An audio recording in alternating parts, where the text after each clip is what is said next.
Assalamualaikum warahmatullahi wabarakatuh. Allahumma sholli ala sayyidina Muhammad wa ala ali sayyidina Muhammad. Rasulullah Shallallahu Alaihi Wasallam bersabda, Zaid dan Ja'far telah diangkat kepadaku di surga di atas ranjang emas. Aku juga melihat ranjang Abdullah, tetapi agak miring dibanding ranjang kedua temannya. Mengapa ya Rasulullah? Tanya para sahabat keheranan. Sebab yang dua orang itu terus maju, tapi Abdullah sempat agak ragu walau ia terus maju juga. Rasulullah Shallallahu Alaihi Wasallam tahu benar betapa penting dan berbahayanya perang kali ini.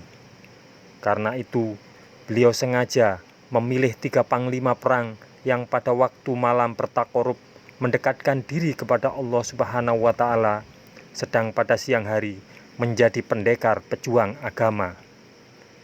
3 orang ini tidak berkeinginan kembali karena mereka bercita-cita mati syahid dalam perjuangan. Khalid bin Walid menjadi komandan.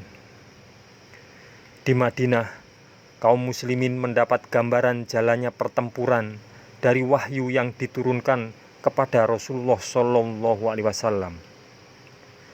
Beliau bersabda, Zaid mengambil bendera, lalu dia gugur. Kemudian Ja'far mengambilnya, dan dia pun gugur. Selanjutnya, Abu Rawahah mengambilnya, dan dia pun gugur. Air mata menetes menuruni kedua pipi Rasulullah Shallallahu Alaihi Wasallam. Setelah itu, beliau bersabda lagi, salah satu dari pedang Allah mengambil bendera itu, dan akhirnya Allah Subhanahu wa Ta'ala memberikan kemenangan kepada mereka. Siapakah pedang Allah yang dimaksud Rasulullah Shallallahu Alaihi Wasallam? Di Mu'tah, Sabit bin Akrom meraih bendera sambil berseru, saudara-saudara kaum muslimin, mari kita mencalonkan salah seorang dari kita. Engkau sajalah. Tidak, saya tidak akan mampu. Kaum muslimin kemudian menunjuk Khalid bin Walid yang baru saja memeluk Islam. Khalid mengubah taktik dengan menimbulkan berbagai pertempuran kecil. Ia mengulur-ngulur waktu sampai tibanya perang. Sementara itu, Khalid bertempur dengan gagah sampai 9 pedangnya patah, dan yang tersisa hanya sebatang pedang lebar model Yaman. Malam hari pun tiba. Khalid bin Walid segera menyusun pasukannya untuk menjalankan strategi baru. Keesokan harinya, rencana Khalid itu membuat musuh gentar. Mereka melihat debu beterbangan, tanda adanya pergerakan pasukan besar yang datang dari mana-mana di belakang pasukan Muslim. Mereka mendapat bantuan besar, seru orang-orang Romawi. Padahal yang tampak sebagai gerakan pasukan besar itu adalah akibat strategi Khalid yang menarik pasukan depan ke belakang dan menaruh pasukan belakang ke depan. Pasukan yang berada di belakang, mereka berpencar dan melakukan gerakan seolah-olah datang pasukan besar dari Madinah. Setelah bertempur dengan saling mengintip kekuatan, pelan-pelan Khalid bin Walid menarik mundur pasukannya dengan tetap mempertahankan susunan tempur. Pasukan Romawi pun mengundurkan diri dengan perasaan lega. Kalau 3.000 orang saja sudah sedemikian tangguh, apalagi jika pasukan bantuannya datang. Demikian pikir mereka. Allahumma sholli ala sayyidina Muhammad wa ala ali sayyidina Muhammad. Dampak pertempuran Mu'tah. Sementara itu, rasa haru memenuhi hati Rasulullah Shallallahu Alaihi Wasallam karena gugurnya ketiga panglima Muslim.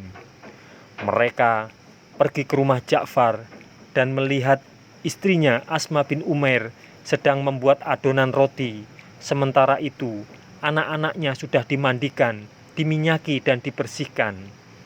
Saat itu, Asma belum tahu nasib yang menimpa suaminya.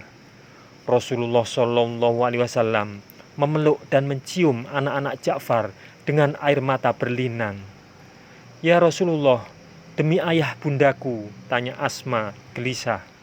"Mengapa Anda menangis? Apakah ada hal-hal yang menimpa Ja'far dan kawan-kawannya?" "Ya, hari ini mereka gugur," jawab Rasulullah Shallallahu Alaihi Wasallam dengan air mata yang terus bergulir membasahi pipinya.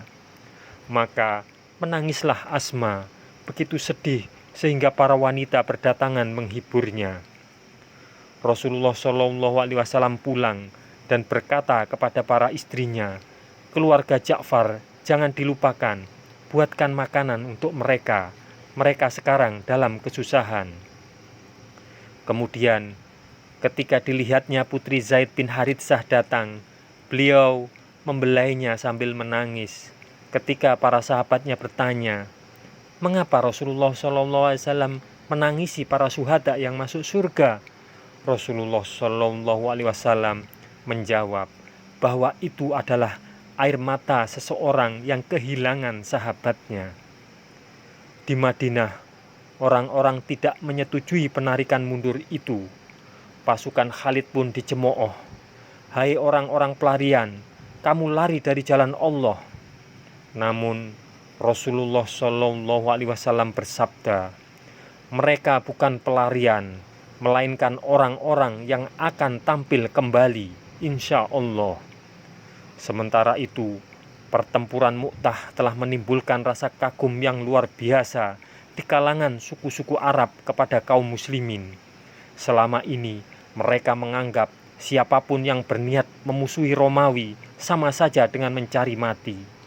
Namun, melihat pasukan kecil muslim mampu bertempur dan bisa mengundurkan diri tanpa kerugian besar, membuat mereka yakin bahwa pasukan muslim pasti mendapat pertolongan Allah Subhanahu wa Ta'ala, dan pemimpin mereka benar-benar utusan Allah.